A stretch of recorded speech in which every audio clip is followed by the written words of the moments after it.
Alright, what is up you guys? This is All Day Any Day 1 on the PS3 here, giving you an assassin build. And I'm just going to let you know what the assassin needs to be doing. Not what she does, but what she needs to do. Before I give you the abilities tree, I'm going to just give you a brief description of what you should be doing as the assassin.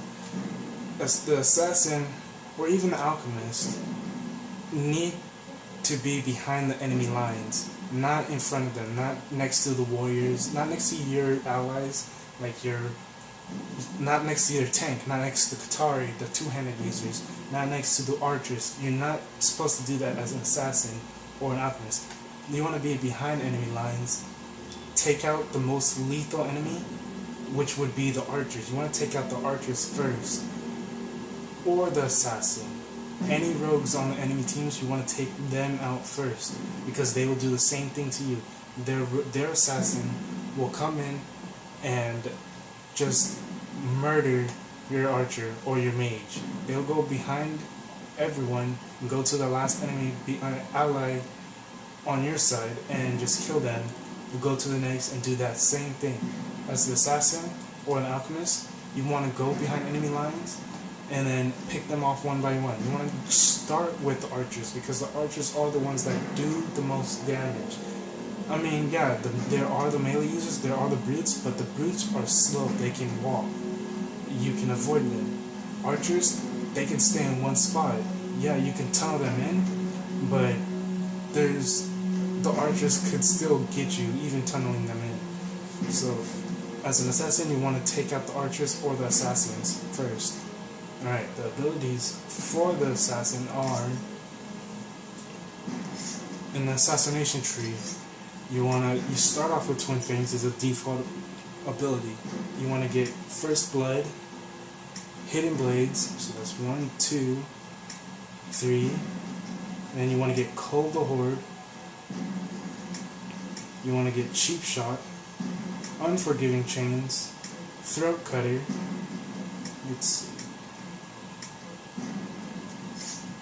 and then you want to go into Stalker. Let me count that out real quick. So that's 1, 2, 3, 4, 5, 6, 7, 8, 9, 10, 11, 12, 13, 14, 15, 16, 17, 18, 19, 20. Alright. So you want to start off with, on the assassination tree, get First Blood. You do 15% more damage bonus and 80% health threshold.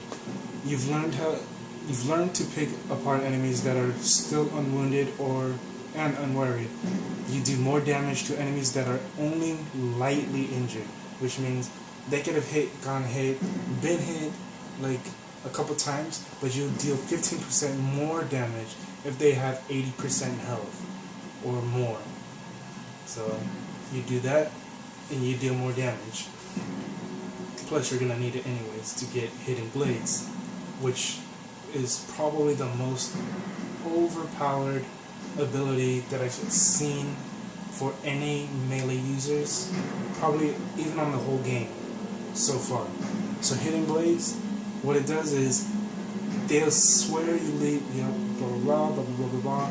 Right, basically it's like you throw a dagger or something on your enemy and they get hit 3 times by you, but you don't necessarily hit them by you. It's like your shadows or something, your clones. You have 3 different clones basically hitting your enemy at ranged. If you upgrade it, it gives you additional 3 more hits, and the cooldown reduction is 4 seconds. So you do 6 hits on them, 300% weapon damage. And the cooldown time with the upgrade is 24.2 seconds. Costs 65 stamina, which I don't mind. That's a lot of stamina, but who cares? You're killing your enemies within 1 ability. You want to get Mercy Killing. When their hearts are in the fight, it's almost too easy. Your attacks on panicked or sleeping enemies are automatically critical hits. So if the enemy is panicked or sleeping, you automatically will do critical hits. And critical hits for an assassin or an alchemist are important. That's your death right there. That's the death of your enemies, your critical hits. You want to get Cold the Horde. You do more damage to isolated targets, dealing 50% damage bonus. Meaning, if the enemy is by himself or herself or whatever, you will deal 50% more damage. So let's say you take out all the enemies, and then it's just you and the boss. You will deal 50% more damage no matter what, just because it's you and the boss. So that right there is already useful. You want to get Cheap Shot. And critical hits tear through enemy armor, leaving it sundered for a short time, 6 seconds. Sundered, I'm not completely sure what sundered means, but I guess it means the armor is weakened or something. I'm not sure what sundered means, but whatever it is, it benefits you, not the enemy. Unforgiving Chain. Your daggers blur and dance of deadly pain. Each strike adds to your critical hit chance. After a critical attack, your chain resets as you begin another dance. So basically, every hit you do adds a critical hit chance by 1% for every hit you do. So, after a critical attack... Okay, so after you hit a critical damage or whatever, after you hit a crit, it resets. Which I guess is okay. I mean, I don't really care for Unforgiving Chain, but you're gonna need it anyways to get the next passive you're gonna want to get, which is Throat Cutter. A wounded enemy is the perfect target. Your attacks are even more deadly against targets that are close to death already. You deal 2% damage for each 10% missing health. Meaning, the enemy has, let's say, it's close to death. Let's say 80% of their health is missing. You are going to deal what? That's 80. You're going to deal 16% more damage, which is fine, because if they're by themselves, that's plus 50%. You're dealing, what, 66% damage right there. So that helps a lot right there. Just saying. So we're done with the Assassination tree. You want to go into the Stalker tree. You do get stuff by default, but you want to get Loose in the Shadows. You want to get that upgrade, because what it does is, while in stealth, you can even pass through enemies without being detected. It also, entering stealth is now an instant and removes all debilitating effects on you, which means it will remove, like, I think it removes panic, I'm not sure. I don't think it does remove panic. But it removes, like, fire or poison or chilled effects on you. It removes all of those. Then you want to get Ambush. While you're in stealth and shortly after leaving it, your attacks ignore some of your target's armor. So, you're in stealth mode, and then after you leave it, you do 50% armor penetration damage, which helps against, like, let's say a boss has guard up. I mean, it doesn't do too much guard damage because it doesn't say guard penetration or guard damage. It says armor penetration, but it still does damage to their armor. It makes their armor weaker, so you can do more damage. Not just you, but your allies, if you're running with other people and not doing so. And then you want to get Evade. You leave away from incoming attacks, putting yourself where you need to be to win a fight. Evade is one of them, is that thing that's going to save you or kill you. You could, if you know where you're going with Evade, then use it. If you are not good with it, then don't use it. But you will probably need to use it most likely, because no matter what, as an assassin, you need to evade certain attacks. And not even that, if you get the upgrade, it says enemies will swear they're attacking them through the air and hurting nobody but themselves. Which means when it says they're hurting nobody but themselves, when you jump out, you're gonna have this like little shadow or clone of yourself still there for 3 seconds. It says duration is 3 seconds. So it's gonna have a little clone for 3 seconds there, and when they hit it, like a poisonous smoke, whatever, is gonna pop out and it's gonna damage anyone around there. Sometimes it'll hit up to 100, sometimes it'll hit up to 1000. I've hit up to 1000 with that. Killed a lot of enemies. You just using that, just hopping around using my hidden step, my evade, whatever. Killed a lot of enemies just using that, just because they kept hitting that. So you want to be able to time it perfectly. Right before they swing full, jump out when they're getting ready to swing, and then they'll hit that, take the damage, go in, and then just tear them apart. Next, you want to get easy to miss. Enemies are likely to overlook you in combat, much to their regret. This is especially true if you're flanking them. Your threat reduction is by 25%, flanking threat reduction 100%, which means you won't be flanked by an assassin, which is good. They won't come up and pop up behind you and do any damage to you because you have 100% flank reduction. The threat reduction is really good, especially if you have a tank. Then he has obviously all the aggro, and it gives you just 25% less, or actually what, like 50% less?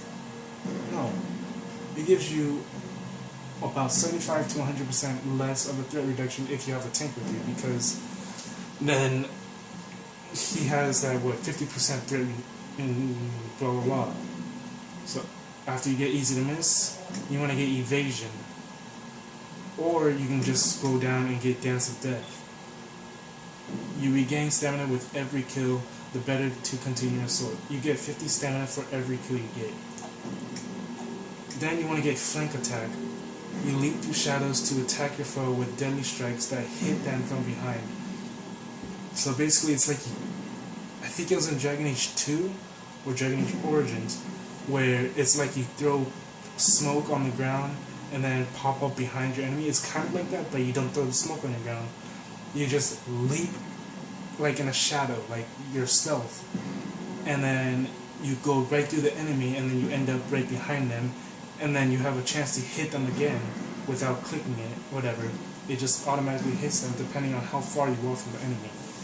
So this helps a lot. And then if you get the upgrade, it'll put you automatically back into stealth right after you use it.